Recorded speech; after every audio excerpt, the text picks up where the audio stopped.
Every second, a truckload of clothing is dumped in landfills, contributing to a global crisis.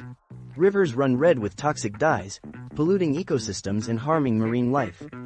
Millions toil in unsafe factories for meager wages, trapped in a cycle of poverty. Fast fashion isn't just cheap, it comes at a devastating human and environmental cost. This disparity continues as consumers chase fleeting trends, unaware of the hidden costs. Fast fashion has transformed the way we shop, offering trendy clothes at rock-bottom prices. But behind the scenes, the true cost of these cheap clothes is much higher. From unethical labor practices to environmental destruction, the industry has long evaded responsibility. It's time for real change.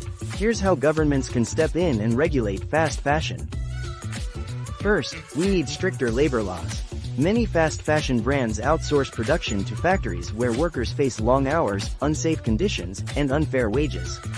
Governments must enforce higher labor standards, ensuring fair pay and safe workplaces for all garment workers.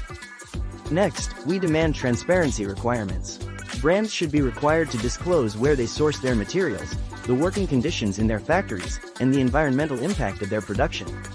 Shoppers deserve to know the truth about what they're buying. Fast fashion is one of the most polluting industries. To address this, governments should impose taxes on brands based on their environmental footprint. The more pollution a company generates, the more they should pay. This will push brands to adopt greener practices and reduce waste.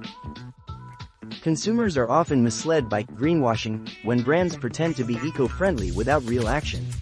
That's why we need anti-greenwashing laws to hold companies accountable. No more empty promises, only real sustainability efforts should be allowed in marketing.